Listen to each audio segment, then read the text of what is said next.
Shalom. First and foremost, I want to give all praises, honor, and glory to Yahweh, Bahasham Yahushai, Bahasham Recha Gudash. Double honors to the elders and the apostles of Great Millstone, and peace and blessings to the elect. And today we're going to go into the book of Exodus, the 34th chapter. And the Lord Yahweh said unto Moses, Hew thee 2 tables of stone, like unto the first, and I will write upon these tables the words that were in the first tables, which thou breakest, being the tablets in which the Lord had written the commandments on. And be ready in the morning, and come up in the morning unto Mount Sinai, and present thyself there to me in the top of the mount. And no man shall come up with thee, because remember the first go around, he came there with the elders, and then really with Aaron and his sons, and then Joshua. But Aaron and the rest of the elders, they stayed back. However, this time the Lord said, no, it's just going to be Moses. So it says, and let no man come up with thee, neither let any man be seen throughout all the mount. So nobody should be on that mountain or even in close proximity. Neither let the flocks nor herds feed before that mount. So they shouldn't even be around there. And he hewed 2 tables of stone like unto the first. And Moses rose up, and the hewing is to cut out, right? Because we're dealing with stone here. So when you go into that word, pasal, to hew, to cut, right? So you basically chopped out, with some tool, right, that would fit for this. I don't know, a pickaxe or something.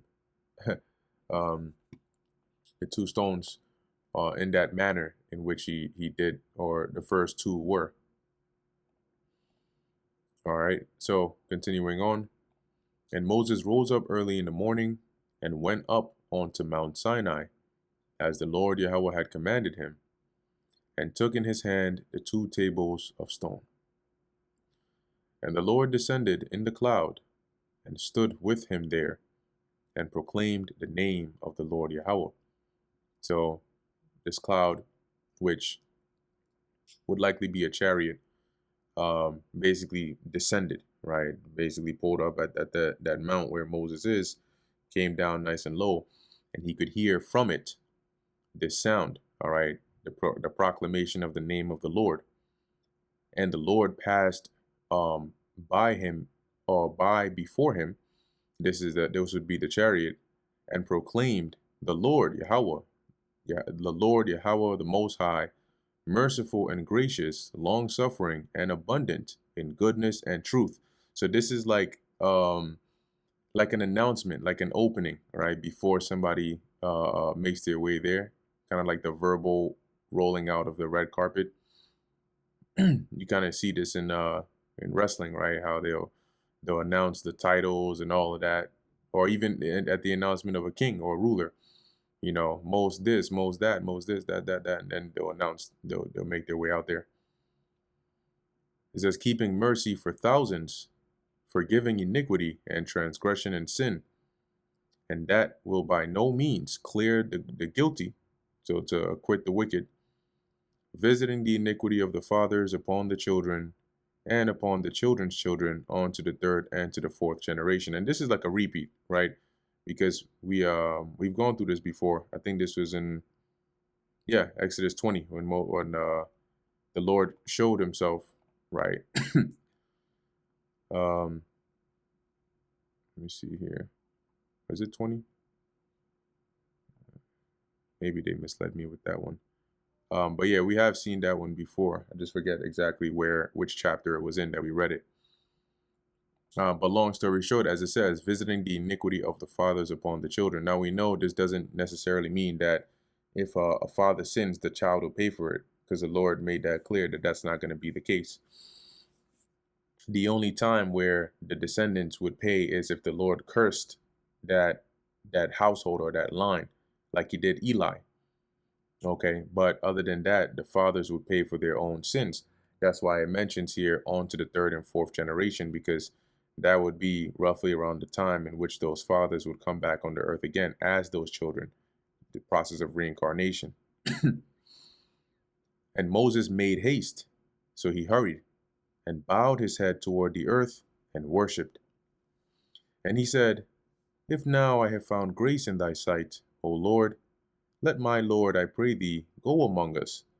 So he was still beseeching the Lord to to go along with them, because the Lord had already said he would have his angel go, but he wouldn't dwell in the midst of Israel because they're wicked, of their stiff-necked and hard-headed ways would trigger him, and he would just end up consuming them. So nonetheless, Moses still requests, right, for him to go among us, for it is a stiff-necked people, and pardon our iniquity and our sin, and take us for thine inheritance. So from the past few chapters, you can sort of get the theme, right, that this is like, Israel having pissed off the Lord so bad by doing something really, really bad. And there's, we're in that state where, the initial wrath is sort of calmed down a bit, but there's still that moment where it's not back to how it was before, right? You can still tell that the Most High is like, distant or upset or not too happy, with this. It has left a bad taste. So, Moses is basically pleading on behalf of Israel to make good again with the Lord. And he said, Behold, I make a covenant before all thy people. I will do marvels, such as have not been done in all the earth, nor in any nation. And all the people among which thou art shall see the work of the Lord Yahweh. For it is a terrible thing that I will do with thee. The word terrible here does not mean terrible in a bad sense. It means something to be feared, okay? A fearful thing. Observe thou that which I command thee this day, so take heed to what I command you this day. Behold, I drive out before thee the Amorite, and the Canaanite, and the Hittite, and the Perizzite, and the Hivite, and the Jebusite, which were in the land, right, prior to us going there. Take heed to thyself, so be very careful, lest thou make a covenant with the inhabitants of the land whither thou goest. That's why he said, observe that which I command thee this day. Make sure that when you go into the land, you do not make any covenants with them. No agreements, no marriage agreements, no bonding, none of that. Why? Lest it be for a snare in the midst of thee, because it can become a trap. What that means is it is a slippery slope that's going to end you at a point of destruction. But instead, ye shall destroy their altars, break their images, which are their idols, and cut down their groves, those trees under which they would go and worship their idols. For thou shalt worship no other God, for the Lord Yahweh, whose name is jealous, is a jealous God.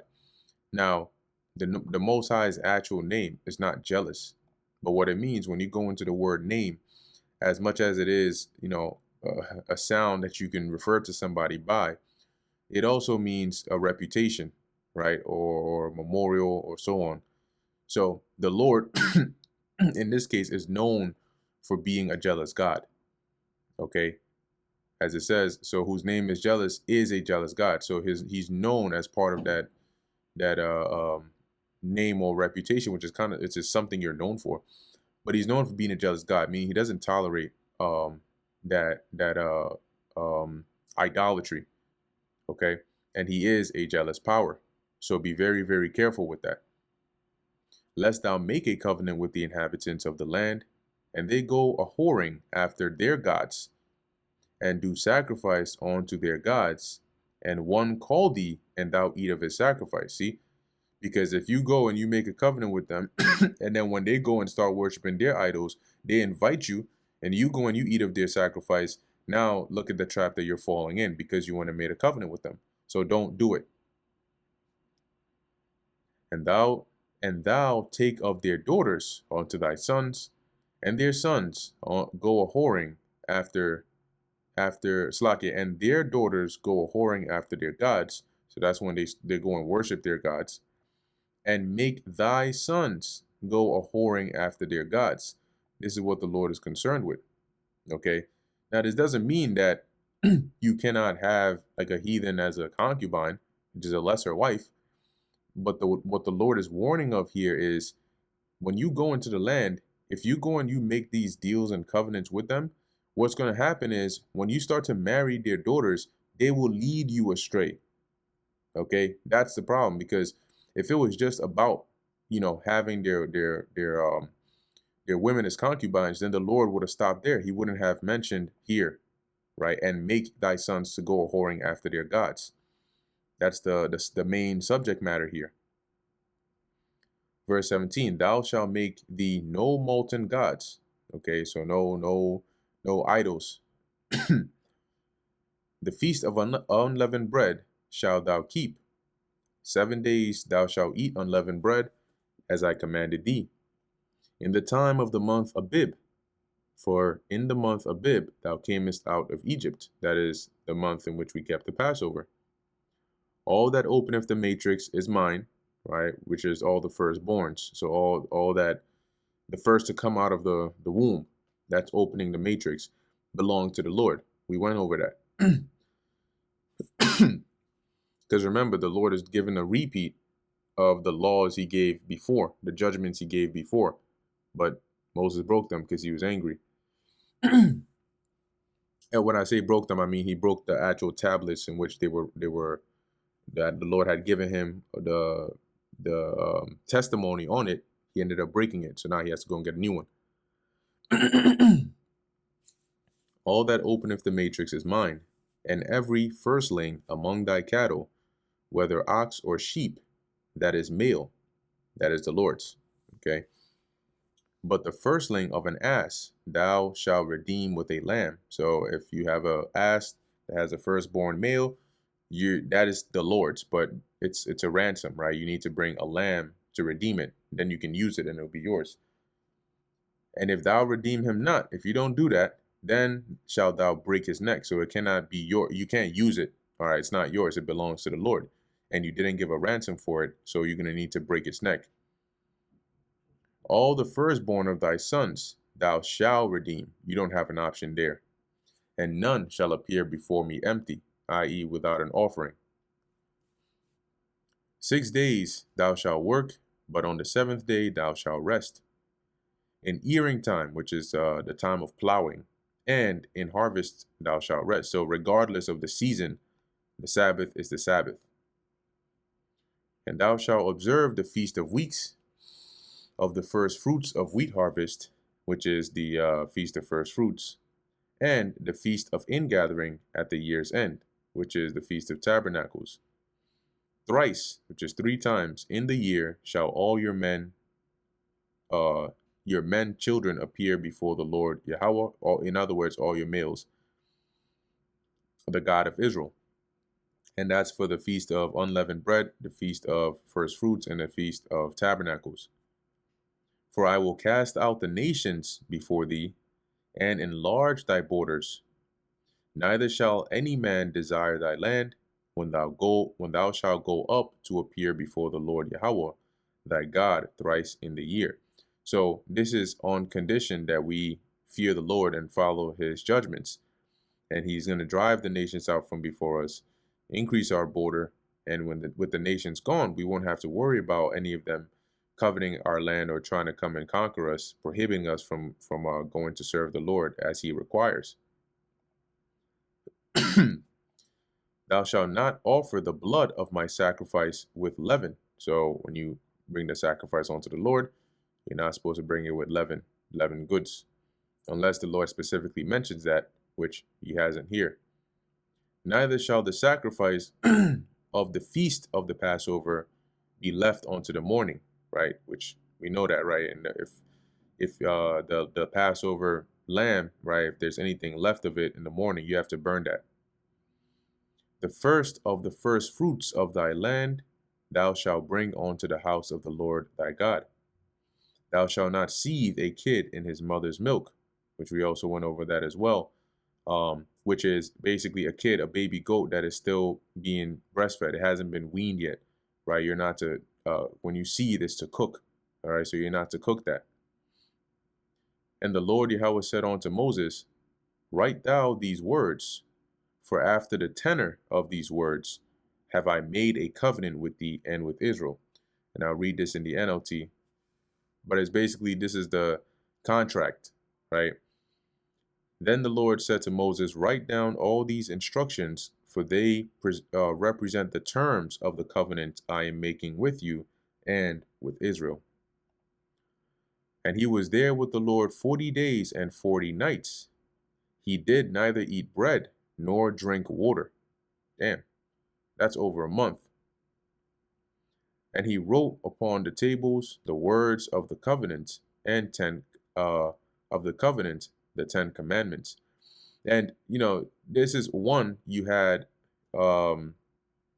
we were stronger, right? And you know, our bodies were much stronger back then. So was more likely to be possible back then than now. Don't try it now.